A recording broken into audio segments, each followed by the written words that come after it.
Hi everybody, this is Clay again, and this is our second to the last lesson, which is a summary of all the information that we've covered in the previous 7 lessons.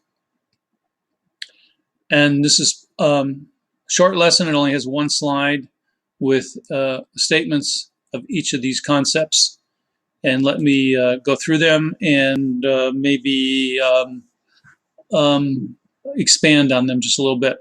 So we started out about talking about losing money. That's the first thing an investor never wants to do. But of course, we realize that when it comes to investing, sometimes you do lose money. But we don't want to get involved in any kind of activity where statistically we'll lose money. And that starts out with scams where, of course, we don't know it's going to be a scam, or otherwise we wouldn't be involved. But they are so prevalent, I just can't exaggerate how much or how often you will be confronted by the possibility of someone trying to scam you out of money.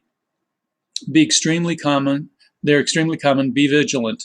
And I list some of the scams to watch out for and discuss them in the second lesson.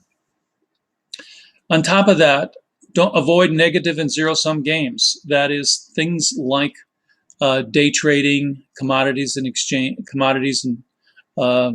options and futures, and any kind of investment or game in which you either will basically come close to break even, so you have to be a better player than anybody else in order to win, which you're playing against the pros, and stick to things that are positive where the money flows into the activity, such as stocks, bonds, real estate, and accounts, savings accounts. Evidence suggests that you, experts, pundits, advisors, and so on, do no better at picking stocks than a monkey throwing darts at the financial page. It's hard for us sometimes to accept that. When you listen to the pundits on TV, it sounds like they all know what they're talking about. Picking stocks yourself is a waste of your time, basically, because you are competing against better players than you, and paying someone else to do it for you is a waste of your money, because they're not going to do any better than you would do, but then you ended up paying them money, which can be devastating to your retirement fund. As in any game of chance, a few advisors and managers and pundits have occasional lucky streaks. We haven't talked about this too much, but don't be misled into hopping on board with their product, because good luck can just as easily and quickly turn bad.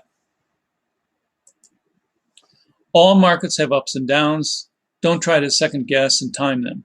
Statistics indicate that doing so will lower your returns. The solution is to pick a mixed portfolio of low-cost index funds appropriate for your age and rebalance it once a year.